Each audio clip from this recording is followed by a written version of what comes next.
Hi, my name is Erin Greco, and I'm the IB coordinator here at Pineview Elementary School in Land O'Lakes, Florida.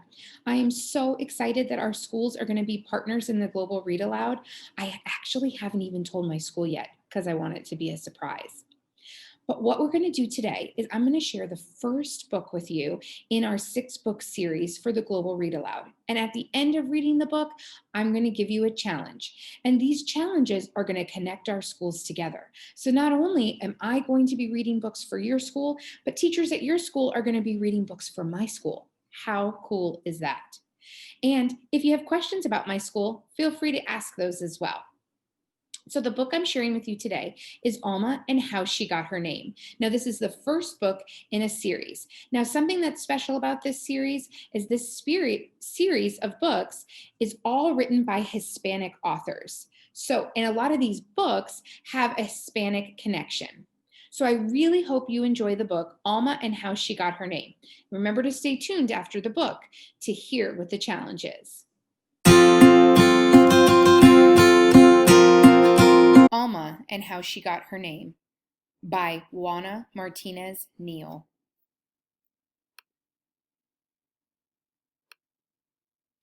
Alma Sofia Esperanza Jose Pura Candela had a long name, too long if you asked her. My name is so long, Daddy, it never fits, Alma said. Come here, he said, let me tell you the story of your name. Then you decide if it fits. Sophia was your grandmother, he began. She loved books, poetry, jasmine flowers, and of course, me. She was the one who taught me how to read. I love books and flowers, and you too, Daddy.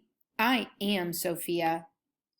Esperanza was your great-grandmother, he continued. She hoped to travel, but never left the city where she was born. Her only son grew up to cross the 7 seas. Wherever her sailor son went, so did Esperanza's heart. The world is so big, I want to go see it, Daddy, you and me together. I am Esperanza. Jose was my father, Alma's daddy said. He was an artist with a big family, like many people had back then. Early each morning he walked to the mountains and the plazas to paint everyday life. Sometimes I went along. Your grandfather taught me to see and love our people. I wake up early every day and I draw a lot too. This morning I drew a kitty cat for you, Daddy. Pura was your great aunt. She believed that the spirits of our ancestors are always with us, watching over us. When you were born, she tied a red string around your wrist, a charm to keep you safe. Hello, Pura. It's me, Alma. Candela was your grandmother. She always stood up for what was right. I am Candela.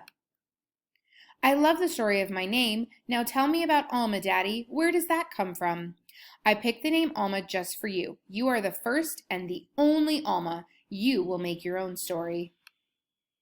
Alma, Sofia, Esperanza, Jose, Pura, Candela. That's my name, and it fits me just right. I am Alma, and I have a story to tell. A note from Juana. My name is Juana Carlotta Martinez Pizarro. My father named me Juana after his mother, Juana Francisca. My mother chose the name Carla to honor the memory of her uncle Carlos. My father was a man of decisions, so when it was time to register my birth, he changed Carla to Carlotta on the birth certificate. He was convinced that Juana Carlotta was the mighty name he wanted for his daughter.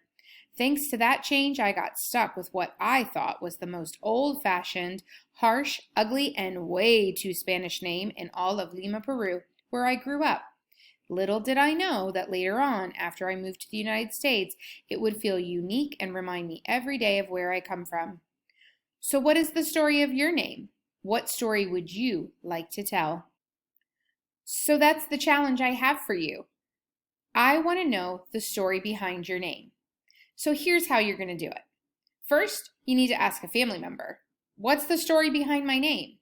And I think this is the part you're going to really love, is finding out what is the story behind your name. Where did your name come from? Is there a connection to someone else in your family? Does your name represent something that your family wanted for you? Then you're going to, step 2, either write your name on a piece of paper or type your name onto a digital platform. And you're going to add pictures or drawings to show the story behind your name. Then I want you to share with your class and your teachers the story behind your name, and then ultimately share that with me. So that means even you guys in your school, I would love to see pictures of what your story is behind your name. Plus, I think this is a great way for us to get to know each other. So let me share the story behind my name to give you an example. So my first name is Erin, which I'm representing with the Irish flag. And in this case, I took the Irish flag and I mixed it with a clover to represent the country of Ireland, because that's where half of my family is from. So the mother on my mom's side, my grandmother, she was born in Ireland and came here when she was a young girl. So my mom really wanted me to have a name that represented my grandmother's side of the family. And so she named me Erin, because Erin means Ireland. Then the other side of the family is Italian and Sicilian, and that's represented in my last name, Greco. There's a whole lot of us Grecos all over the world, especially in Italy. So I have the Italian flag to represent that side of my family. So this is what I want you to do. I want you to find out the story behind your name, because it's really important where our name comes from, and it's important that we know that information, because who we are as people is first represented by the name that we have.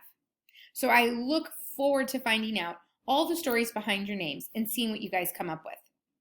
Have a great day. I look forward to hearing all about it.